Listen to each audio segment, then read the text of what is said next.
வணக்கம் மாணவர்களே, நான் என்னுடைய ஆங்கில ஆசான் வகுப்புக்கு உங்கள் எல்லாரையும் வரவேற்கிறேன். இது நம்முடைய 8வது வகுப்பு இல்லையா? நம்முடைய 7ஆம் வகுப்பில் கொடுத்த சிம்பிள் ஃபியூச்சர் டென்ஸுக்கான பி வெர்ப் ஹோம்ஒர்க்கு எல்லோரும் நல்லா படித்து முடிச்சிருப்பீங்கன்னு நினைக்கிறேன்.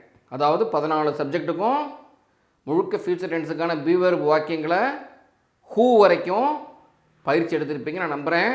அந்த நம்பிக்கையோடு நம்ம இந்த 8ஆம் கிளாஸ்க்குள்ளே போகிறோம். ஒருவேளை யாராவது ஹோம்ஒர்க் பண்ணி முடிக்கலையா? எப்போது நான் சொல்கிறது தான், நல்லா பண்ணி முடிச்சுட்டு இந்த வகுப்புக்கு வந்தால் போதும். இப்போ நாம் be verb simple present tense, simple past tense, simple future tense மூணுக்கும் பார்த்து முடிச்சிட்டோம் இல்லையா?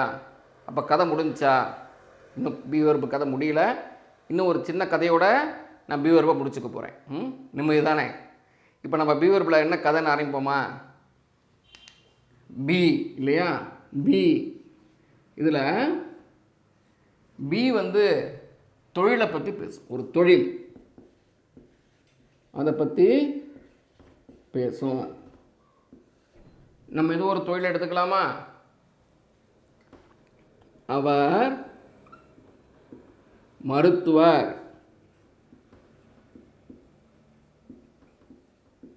அல்லது அவர் மருத்துவராக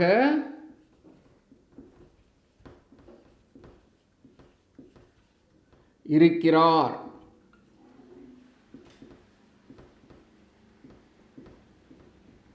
சரியா? அவர் மருத்துவர் அல்லது அவர் மருத்துவராக இருக்கிறார். இந்த 2 சென்டென்ஸ் ஏன் அப்படின்னு உங்களுக்கு காரணம் தெரியணும்னா, நல்லா படிச்சிருந்தவங்களுக்கு காரணம் உடனடியாக விளங்கிடும். அதுக்கு சரியான காரணம் தெரியணும்னா நம்முடைய முதல் வகுப்புக்கு போயிடுங்க. சிம்பிள் ப்ரெசன்ட் டென்ஸ் என்றால் என்னன்னு சொல்லி நடத்தினோம் இல்லையா? அந்த முதல் வகுப்புக்குள்ளே போயிட்டீங்கன்னா இதுக்கான காரணம் உங்களுக்கு புரிஞ்சிடும். நம்ம அங்கே என் பெயர் கவிதா அப்படின்னு ஒரு வாக்கியம் பார்த்தோம் இல்லையா? அப்போ அதுக்கு 2 விதமான அர்த்தம் இருக்குன்னு பார்த்தோம். மை நேம் இஸ் கவிதாக்கு என் பேர் கவிதா, அல்லது என் பேர் கவிதாவாக இருக்கிறது அப்படின்னு பார்த்தோம் இல்லையா? அதுக்கு நம்ம 2 காரணம் சொன்னோம். சிம்பிள் ப்ரெசன்ட் டென்ஸை வச்சு புரிஞ்சுக்கலாம்னு சொல்லி காரணம் சொன்னோம். அதே காரணம் தான் இங்கேயும் வரப்போகுது. அவர் மருத்துவர்னா அவர் எப்போதுமே மருத்துவர் தான், அல்லது மருத்துவராக இருக்கிறார் அப்படின்னா இப்போ மருத்துவராக இருக்கார், நேற்று ஒருவேளை ஆசிரியராக இருந்திருக்கலாம் இல்லையா? இதான் அந்த வித்தியாசம்.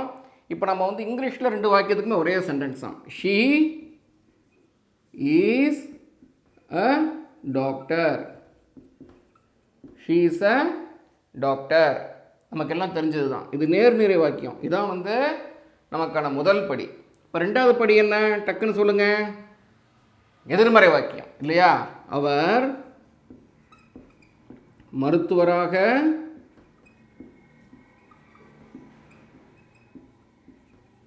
இல்லை. அவர் மருத்துவராக இல்லை. So simple. எதிர்மறை வாக்கியத்துக்கு துணை வினைச்சொல் அருகில் நாட் சேர்க்கணும். அதான rule. She is not a doctor. அடுத்து 3வது படி என்ன? வினா வாக்கியங்கள் 3வது படி இல்லையா? நமக்கு இதுக்கு விதி 5 தெரிஞ்சிருக்கணும். அப்போ அவர் மருத்துவராக இருக்கிறார் அல்லது அவர் மருத்துவர் அப்படிங்கிறது எப்படி வினாவாக்குறது? அவர் மருத்துவரா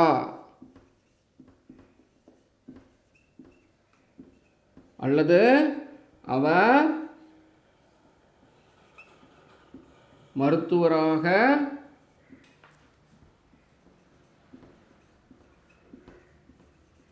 இருக்கிறாரா?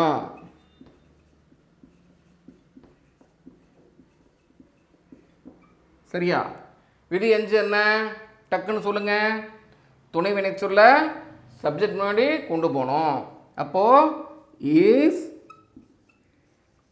She a doctor. Is she a doctor. அடுத்து என்ன? எதிர்மறை வாக்கியத்தை கொஸ்டினாக மாற்ற வேண்டியதான். அவர் மருத்துவராக இல்லைங்கிறது எப்படி கொஸ்டினாக மாறும்? அவர் மருத்துவராக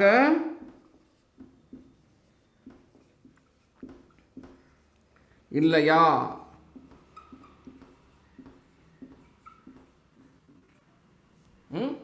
அது திருப்பி அதே தான்.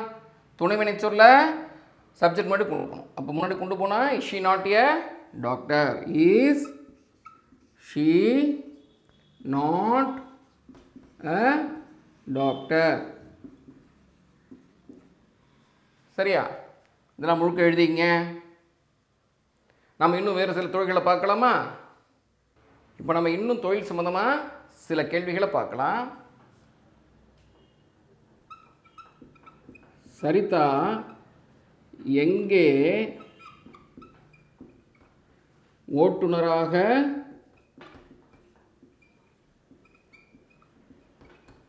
இருப்பாள்?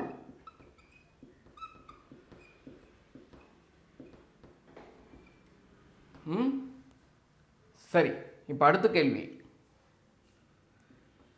கண்ணன் எங்கே என்ஜினியராக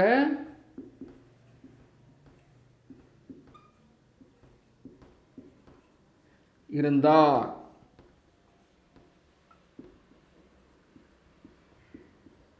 இது நமக்கு அடுத்த கேள்வி. 1 2. இப்போ 3வது கேள்வி.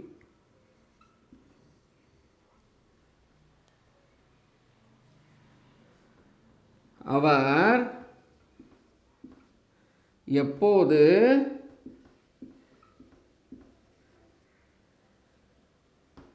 சென்னையில்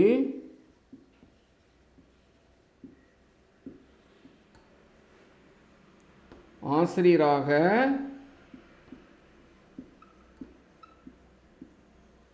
இருந்தார்?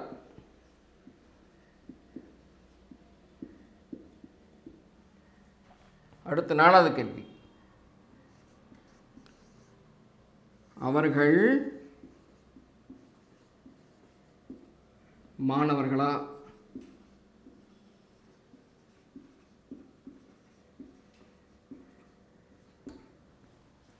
இதுக்கான ஆன்சர்ஸை நீங்கள் கொஞ்சம் பாஸ் பண்ணி கடகடம் எழுதி வச்சுங்க. நான் ஆன்சர்ஸை போர்டில் எழுதி போடுறேன். சரி, இப்போ ஆன்சர்ஸ். சரிதா எங்கே ஓட்டுநராக இருப்பாள்? வேர் வில்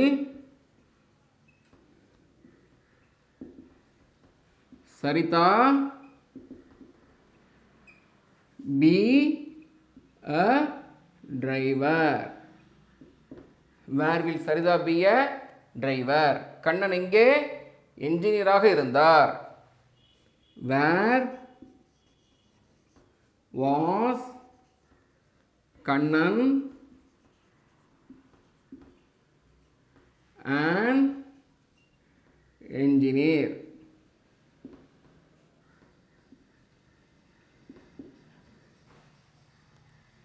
சரியா? அடுத்து அவர் எப்போது சென்னையில் ஆசிரியராக இருந்தார்? when was he a teacher in Chennai?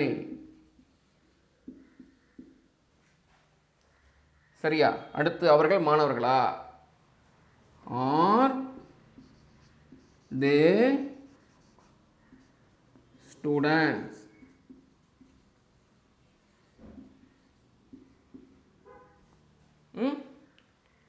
நீங்கள் எழுதின ஆன்சர்ஸ் பொருத்தி பாருங்கள், சரியாக இருக்கா எல்லாம்? நம்ம அடுத்ததுக்கு போகலாமா? இப்போ தொழில் பற்றி பார்த்து முடிச்சிட்டோம். அடுத்ததுக்கு போகலாமா? இப்போ நம்ம ஒருத்தரோட மனநிலையை பற்றி பார்க்க போகிறோம். தொழில் கிடையாது, ஒருத்தருடைய மனநிலையை பற்றி பார்க்க போகிறோம்.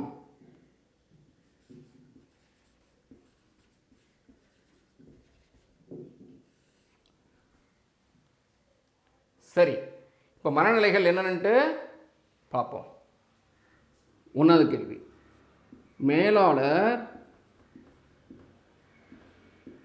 மேலாளர்னா மேனேஜர் கோபமாக இருந்தாரா?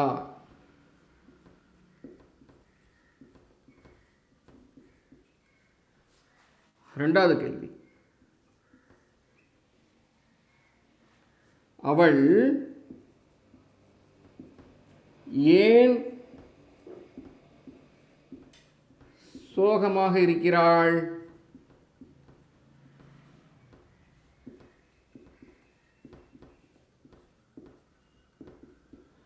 இப்போ இது ரெண்டுக்கும் நான் ஆன்சர் எழுதுகிறேன்.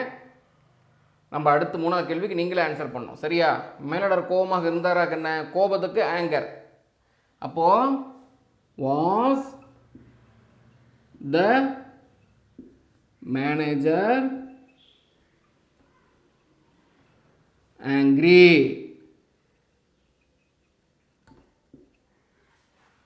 அவன் ஏன் சோகமாக இருக்கா? இப்போ சொல்லுங்கள், டக்குன்னு சொல்லிடலாம். கோபத்துக்கு ஆங்கிரி, சோகத்துக்கு என்ன? சேட் இல்லையா? இப்போது ஏனுக்கு ஒய் இஸ் ஷீ சேட்? இது ரெண்டுக்கும் சரியாக ஆன்சர் பண்ணிட்டீங்களா? இதெல்லாம் ஒருத்தருடைய மனநிலைகள் இல்லையா? இந்த ரெண்டுக்குமே சரி ஆன்சர் பண்ணியாச்சா? சரி. இப்போ அதே மாதிரி இன்னும் ஒன்று. மதிமாறன்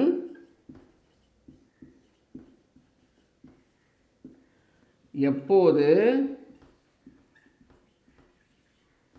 மகிழ்ச்சியாக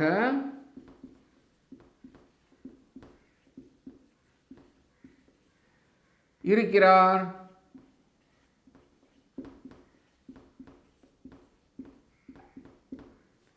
இதுக்கு ஆன்சர் எழுதிக்கலாமா? பாஸ் பண்ணிட்டு ஆன்சர் எழுதிக்கிறீங்களா? இப்போ செக் பண்ணுவோம். இதுக்கு என்ன வரும்? When is Mathimaran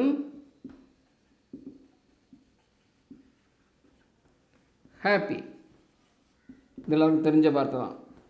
when is Mathimaran happy. இப்போ இதெல்லாம் ஏன் எழுதுகிறோம்னு உங்களுக்கு 1வது படி, 2வது படி, 3வது படி, 4வது படி, அதாவது நேர்நிறை வாக்கியம், எதிர்மறை வாக்கியம், வினா வாக்கியம், WH வாக்கியம், இதெல்லாம் தெளிவாக தெரிஞ்சுன்னா நீங்கள் இந்த வாக்கியங்கள் ஏன் வந்துச்சுன்னு உங்களுக்கு காரணம் தெரியும். அப்படி காரணம் தெரியலையா, திருப்பி முதலேருந்து வாங்க. எதிர்மறை வாக்கியத்தை எப்படி உருவாக்கணும்? துணை வினைச்சொல் பக்கத்தில் நாட் சேர்த்தோம். வினா வாக்கியத்தை எப்படி உருவாக்குறோம்? த மேனேஜர் வாஸ் ஆங்கிரின்னு இருந்திருக்கோம். இந்த வாஸை கொண்டு வந்து முன்னாடி போட்டு வாஸ் த மேனேஜர் ஆங்கிரின்னு எழுதுகிறோம். அப்புறம் அவள் ஏன் சோகமாக இருக்கிறாளுக்கு இஸ் ஷீக்கு முன்னாடி போட்டு வினா வாக்கியத்தை அப்படியே எழுதி வைத்துக்கொண்டு WH முன்னாடி போடுறோம். அதான் ஒய் இஸ் ஷீ சேட். அவ்வளோதான் விஷயம். நம்ம ஏற்கனவே படித்தது அது எல்லாமே. அதனால தான் நான் ரொம்ப ஆழமாக போய் விளக்கி எதையுமே சொல்லலை. இப்போ மனநிலை பற்றி சில வாக்கியங்கள் பார்த்தாச்சா? நம்ம மனநிலையை தாண்டி அடுத்து இன்னொரு விஷயத்துக்கு போவோம். இப்போ ஒருத்தருடைய பண்பு பற்றி பார்ப்போம்.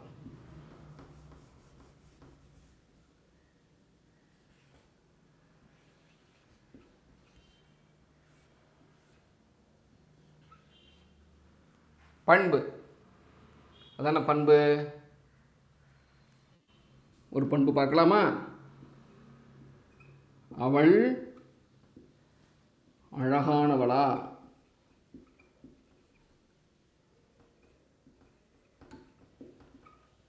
இந்த வேற மாதிரி எப்படி சொல்லலாம்?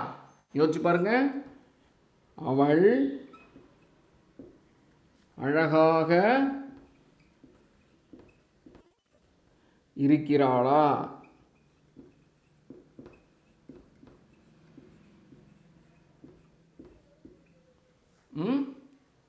அப்போ அவள் அழகானவள், அவள் அழகாக இருக்கிறாள்னா ஷீ இஸ் பியூட்டிஃபுல். இப்போ கேள்வியை மாற்றுறதுக்கு இஸ் ஷீக்கு முன்னாடி போயிடும். ரொம்ப சிம்பிள். அப்போ இஸ் ஷீ பியூட்டிஃபுல், அவ்வளோதான் இல்லையா? Is she beautiful. அடுத்த கேள்வி நீங்கள் ஒன்றுத்தையும் பாஸ் பண்ணி அப்படியே எழுத பாருங்கள். அவர்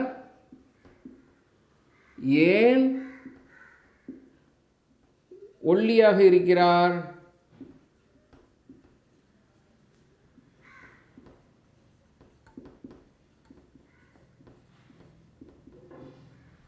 அவர் ஏன் ஒல்லியாக இருக்காரு?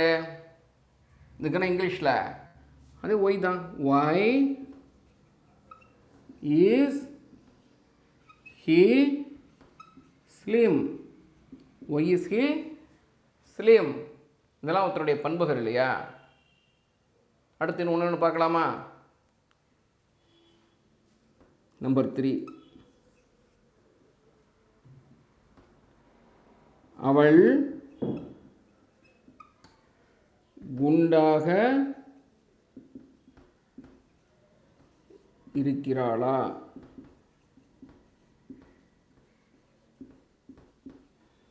இதுக்கான இங்கிலீஷ் இஸ் ஷீ ஃபேட் இல்லையா? இதெல்லாம் பி வெர்பை வச்சு நம்ம எழுதக்கூடிய வாக்கியங்கள். நீங்கள் என்ன செய்கிறீங்க? தொழில், ஒருத்தருடைய மனநிலை, ஒருத்தருடைய பண்பு, இதெல்லாம் வச்சு நிறைய வாக்கியங்கள் எழுதி பாருங்கள். பி வெர்பை வச்சு மட்டும்தான், வேற எங்கேயாவது புதுசாக போகக்கூடாது. பி வெர்பை வச்சு மட்டும் ஒரு தமிழ் ஆங்கில அகராதி எடுத்து வச்சுங்களேன், அல்லது ஆங்கில தமிழ் அகராதி கூட. அதை பார்த்து பார்த்து பார்த்து புதுசான பண்புகள், தொழில்கள், ஒருத்தருடைய குணங்கள், ஒருத்தருடைய மனநிலை, இதெல்லாம் வரிசையாக எழுதி வச்சுருங்க. அவர் வேலையாக இருக்காரா? Is he busy? அவர் தயாராக இருக்காரா? Is he ready? இது மாதிரி வரிசையாக நிறைய எழுதலாம்ல. உன் பேர் என்ன? அதாவது உன் பேர் என்னவாக இருக்கிறது? அவருடைய சுருக்கம்தான் உன் பேர் என்ன?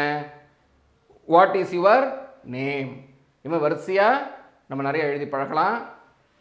இப்போதைக்கு பி வெர்பை வந்து ஒரு முடிவுக்கு கொண்டு வரோம். அடுத்து நம்ம வந்து ஒரு புதுசாக ஒரே ஒரு விஷயம் கற்றுக்கிட்டு இந்த பி வெர்ப் கிளாஸை இந்த 8ஆம் வகுப்பை நம்ம ஒரு முடிவுக்கு கொண்டு வரோம். இப்போ நாங்கள் சில வார்த்தைகள் எழுதியிருக்கோம். ஒன்றுமே என்னென்னா, ஒருத்தருக்கு அல்லது ஒன்றுக்கு ஏதோ இன்னொருத்தர் சொந்தம் அப்படின்னு காமிக்கிறதுக்காக இருக்கக்கூடிய வார்த்தைகள். இதை வந்து இங்கிலீஷில் பொசசிவ் அப்படிம்பாங்க. சரியா? இந்த பொசசிவ்னா சொந்தம் கொண்டாடுறது, சொந்தம் கொண்டாடுதல். இந்த சொந்தம் கொண்டாடுறதுக்கான வாக்கியங்களை பார்ப்போமா? என்னோட வீடு சொந்தம் கொண்டாடுறது இல்லையா? ஏன் பேனா சொந்தம் கொண்டாடுறோம் இல்லையா? அந்த மாதிரி வாக்கியங்கள் தான் அது. சரியா? அப்போ என்ன மை, எங்கள்னா அவர், உன் வீடு, உங்கள் வீடு, ரெண்டுக்கும் இங்கிலீஷில் யுவர் தான். எப்படி நீ, நீங்கள் ரெண்டுக்கும் யுவோ, அதே மாதிரி உன், உங்கள் ரெண்டுக்குமே இங்கிலீஷில் யுவர். அடுத்து கண்ணகியின், கண்ணகியின் வீடு, கண்ணகியின் பேனா, கண்ணகீஸ். அடுத்து அவள், அவன், அவள் பேனா, அவன் புத்தகம் இல்லையா? நான் இங்கேயும் உடையன்னு போட்டிருக்கேன். நீங்கள் அவள் அவனை பார்த்து குழம்பிடக்கூடாது. இந்த இடத்துல அவளுக்கு வந்து நீ பழையபடி ஷீன்னு சொல்லக்கூடாது இல்லையா? இங்கே அவள் வந்து வேற ரோல் ப்ளே பண்ணுது.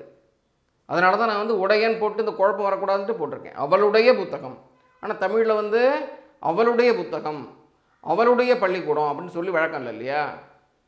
அவள் வீடு, அவள் பள்ளிக்கூடம் அப்படி தானே சொல்லி பழக்கம். அதனால நான் அவள்னு போட்டிருக்கேன். இந்த இடத்துல அவளுக்கு என்ன அர்த்தம்? ஷீ கிடையாது, ஹெர். அவன், ஹிஸ். நாயின், நாயின் பால். இப்போ டாக் போட்டு அப்பாஸ்டஃபின்னு சொல்லுவாங்க. அப்பாஸ்டஃபி போட்டு எஸ், டாக்ஸ்.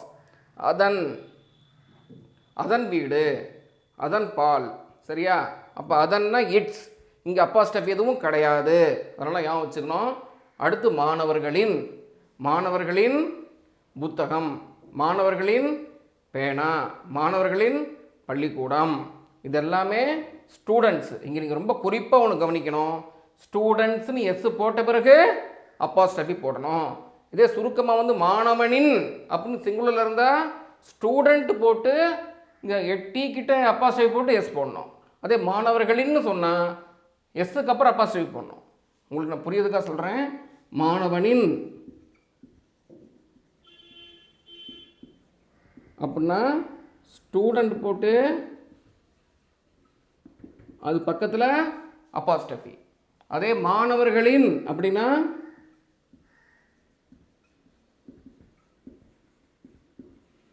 இந்த மாதிரி ஸ்டூடெண்ட்ஸ் போட்டு எஸ்ஸுக்கு அப்புறம் அப்பாஸ்டஃபி போடணும். அதே மாதிரி தான் இங்கே நாய், நாயின்னு போட்டோம்ல டாக்ஸ். இப்போ நாய்களின் வரும்போது டாக்ஸ் போட்டு எஸ்ஸுக்கு அப்புறம் அப்பாஸ்டஃபி, நாயின்னு வரும்போது டாக் போட்டு ஜிக்கு அப்புறம் அப்பாஸ்டஃபி, அதுக்கப்புறம் எஸ். கடைசியாக வந்து அவற்றின், இந்த நாய்களின் பதிலாக அவற்றின்னு சொல்கிறோம். அவற்றின் வீடு. சரியா? இது அகரிணை பன்மை. நம்ம இதை பற்றி நான் ஏற்கனவே படித்தாச்சு. இது எல்லாத்தையும் எழுதி வச்சுங்க. இந்த டேபிளில் ரொம்ப முக்கியமான டேபிள், இதை எழுதி வச்சுங்க. இதை பற்றி சில எடுத்துக்காட்டு வாக்கியங்களை நம்ம பார்க்கலாம். இப்போ இந்த 3 தமிழ் வாக்கியங்களையும் பார்க்குறீங்க. இதுக்கான இங்கிலீஷ் வாக்கியம் நான் ஒவ்வொன்றா எழுதிட்டு வரேன். நம்ம ஒவ்வொன்றா பார்ப்போம். நீங்களும் முயற்சி பண்ணி எழுதி வச்சுங்களேன், ஒரு பாஸ் போட்டு. அப்புறம் சரியானு செக் பண்ணிக்கலாம். இப்போ நான் இங்கிலீஷ் வாக்கியங்களுக்குள்ளே போவா. அவர்கள் தொலைக்காட்சி அவள் வீட்டில் இருக்கிறது. அவர்கள் அப்படின்னா தே கிடையாதுங்க இல்லையா? வேற ஏதோ ஒரு பொருளுக்கு சொந்தமாக இங்கே வந்து அவர்கள் வருது. அப்போ என்ன வரும்? அவர்கள் தான் their. Their TV is in her home. Their TV is in her home. யாருக்கா சந்தேகம் வருதா? இங்கே அவர்கள்னு வருது, அப்புறம் இஸ் வருது, சிங்குலர் ஃபார்முக்குன்னு சந்தேகம் வருதா? நம்ம என்ன செய்யணும்? எப்போதுமே சப்ஜெக்ட் சிங்குலராக ப்ளூரலான்னு பார்த்தா வெர்பை சூஸ் பண்ணணும். இங்கே வந்து நம்ம எப்போதும் முதல்ல பார்த்த மாதிரி பி வெர்பை வந்து 2 கேள்வி கேட்டு சூஸ் பண்ணலாம். ஒன்று வந்து இது வந்து வெர்பு வந்து ப்ரெசன்ட் டென்ஸாக பாஸ்ட் டென்ஸான்னு கேட்டால் இருக்கிறது ப்ரெசன்ட் டென்ஸ், அப்போ ஈஸ் அல்லது ஆர் வரும். அடுத்த கேள்வி என்ன? சப்ஜெக்ட் வந்து ஒருமையா பன்மையா? சரியா? அப்போ சப்ஜெக்ட்டுங்கிறது என்ன? ஒரு வினையை ஒரு வேலையை வந்து யார் செஞ்சா அப்படிங்கிறது தான் சப்ஜெக்டு. இப்போ இருக்கிறது அப்படின்னா எது இருக்கிறது? டிவி இருக்கிறது. அப்போ டிவி தான் சப்ஜெக்ட். இது சிங்குலர், அதனால ஈஸ் வருது. புரியுதா? இப்படி ஒவ்வொன்றுக்கா ஆன்சர் எழுதுங்க. இது தப்பாக எழுதிட்டிங்கன்னா இப்போ திருத்தி இது 2க்கும் ஆன்சர் எழுதுங்க. நம்ம பார்க்கலாம். இப்போ அவள் குழந்தைகள் உன் வீட்டில் இருக்கிறார்களா? இதுக்கு ஆன்சர் வரும் are her children in your house. இங்கேயும் அதே மாதிரி தான் அவள்னு வருது, அப்புறம் எப்படி ஆர் போட்டிங்கன்னு கேட்கக்கூடாது. இங்கேயும் அவள்ங்கிறது ஹெர் இல்லையா, ஷீ கிடையாது. அப்போ இங்கே வந்து குழந்தைகள் ப்ளூரல் தான் சப்ஜெக்ட், அதனால் ஆர் வருது. அப்புறம் இது கேள்வி வாக்கியங்கிறதுனால ஆரை வந்து ஹர் சில்ட்ரன் ஆர்னு இங்கே இருக்கணும். அந்த ஆரை கொண்டு வந்து முன்னாடி போட்டு ஆர் ஹர் சில்ட்ரன் நம்ம கேள்வி ஆக்குறோம். சரியா? அதே மாதிரி இதை வந்து இங்கிலீஷ் ஆக்கி பாருங்க. இதுக்கு ஆன்சர் உன் அப்பாவின் சட்டைகள் அவர்கள் வீட்டில் நேற்று இல்லையா? அப்போ வந்து இங்கே எடுத்தோன்னு என்ன ஆன்சர் வரும்னா வேர் யுவர் அப்பாவின், நம்ம வந்து கண்ணகியின் அன்னு பார்த்தோம் இல்லையா? அதே மாதிரி இங்கே அப்பாவின் வேர் யுவர் ஃபாதர்னு போட்டு apostrophe S where your father's shirts not in their home yesterday.